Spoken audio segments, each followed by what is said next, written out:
Ricardo Sarachu, del Servicio Central de Extensión del área cooperativa de la Universidad de la República, participando y exponiendo en este curso que se realiza en Paysandú sobre economía social y solidaria. Y la economía social y solidaria necesita y debe tejer redes, ¿es así?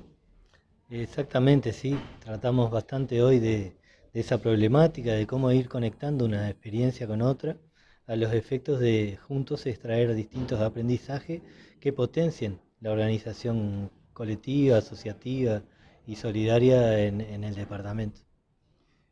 Crear redes, vincular grupos sociales tiene distintas problemáticas. Una de ellas puede ser las cuestiones personales, es decir, tal vez no todos comparten el mismo objetivo integrándose a un colectivo, pero también, fuera de ese detalle, también aparece lo que son las relaciones de estos colectivos con otras instituciones, en particular con el Estado. ¿Es fácil relacionarse con el Estado para encontrar un camino al desarrollo de economías sociales solidarias? Y bueno, es una dificultad, como tú señalás, y también una oportunidad en ese doble sentido, digamos, ¿no? Dificultad porque generan muchas veces las formas de actuación estatal, generan y refuerzan la dependencia y no promueven o habilitan la autonomía. Y desde el punto de vista de los propios colectivos, muchas veces el descansarse en una solución que va a venir del Estado, que va a venir de tal política en particular, no permite el desarrollo de la propia iniciativa de ese grupo, de ese colectivo, de ese barrio, de esa comunidad, ¿no? Entonces, de alguna manera es una relación que hay que construir, y para producir las redes también supone cómo los organismos de apoyo efectivamente son apoyo y no sustituyen a los espacios propios de la economía social y solidaria, y al mismo tiempo generan condiciones para el encuentro de una experiencia con otra, ¿no? Hay mucho que puede contribuir el Estado en propiciar esos encuentros, en generar condiciones para la formación entre los distintos colectivos, para el intercambio entre pares, entre las experiencias, para desarrollar iniciativas de socialización de informaciones, etcétera, que me parece que es fundamental para ir tejiendo esa red, digamos, ¿no?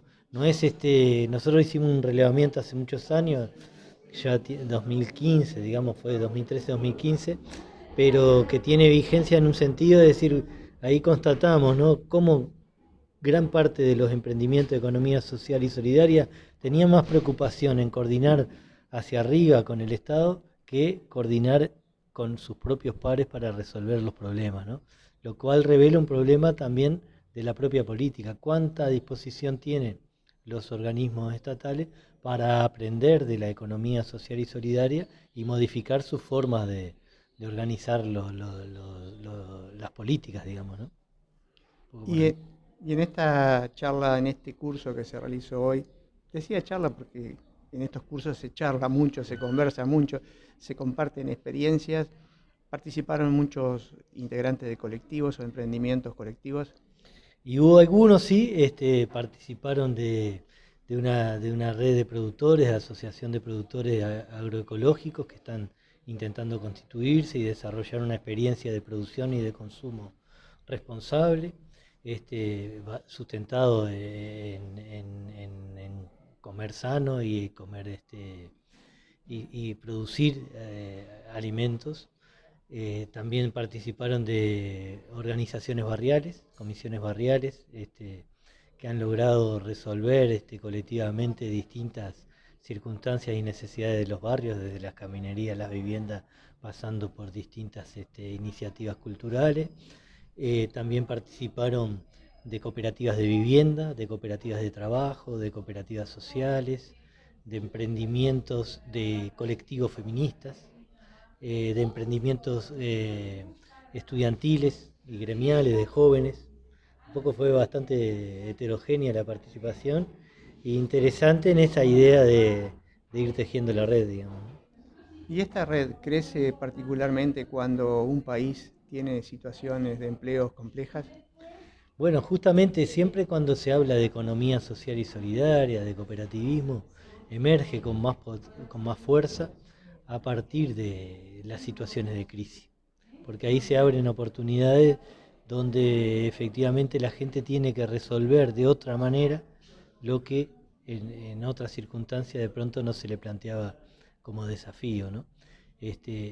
Tendencialmente, y si uno mira la historia, es un poco así como tú lo planteas, pero si también tenemos que pensar que sostener esas redes es, exige también otras actividades que deben sostenerse más allá de las condiciones o coyunturas particulares de crisis, ¿no? Porque, digamos, de alguna manera, gran parte, por ejemplo, de toda la trama asociativa surgida en la última crisis grande del Uruguay en el 2002, como eran las huertas comunitarias, los clubes de trueque, las ollas populares, etcétera, fueron también de alguna manera perdiendo potencia en la medida que se fueron generando otros mecanismos de resolución de esas necesidades, pero al mismo tiempo generaron en la sociedad experiencia que puede ser retomada en un sentido más propositivo, es decir, no esperar a que vengan las circunstancias de dificultad para autoorganizarse, para desarrollar junto con otros,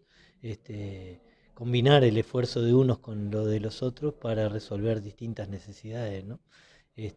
Eso parece ser hoy un aprendizaje que está en la sociedad y que podría ser potenciado con cierta independencia de las condiciones de crisis o de económica en particular, de desempleo más en concreto, ¿no?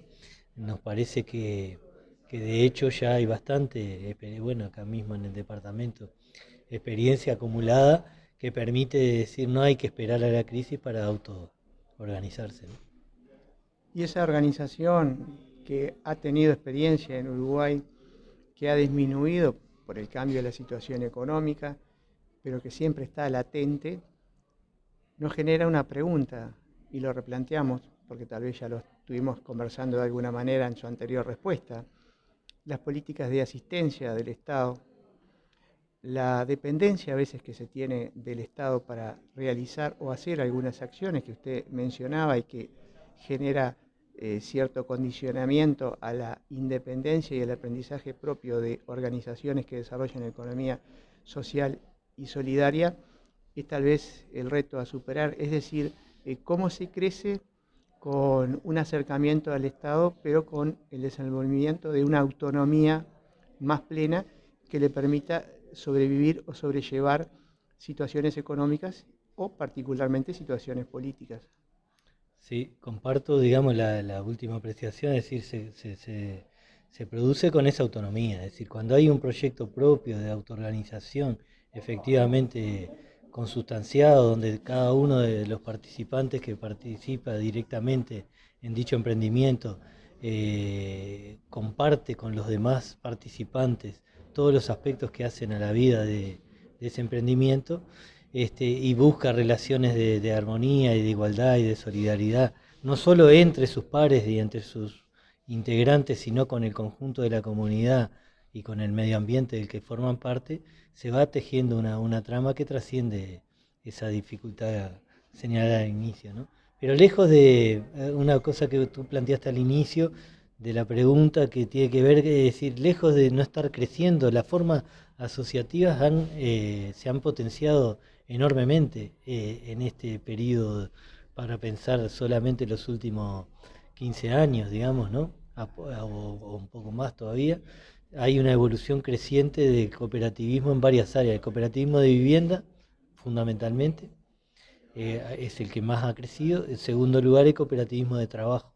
Son dos modalidades bastante extendidas, digamos, que han dado lugar a múltiples experiencias asociativas en distintos planos, ¿no? Por ejemplo, ya hay más de 40 cooperativas de trabajo que gestionan proyectos socioeducativos, educativos, ¿no? Desde centros de atención a la primera infancia y la familia, como clubes de niños, espacios de liceales, de formación, liceos cooperativos, escuelas cooperativas, y de alguna manera eso está mostrando también que, bueno, no es necesariamente responden solo a una coyuntura de emergencia o de dificultad, digamos, ¿no? Lo que tú refieres más hacia las cooperativas sociales y cómo las políticas han ido generando de pronto en algunos sectores un cierto cooperativismo inducido por el Estado, digamos, y qué condiciones hay para que eso se sostenga con independencia de la actuación de estos ministerios. Es un desafío bastante importante, digamos, ¿no?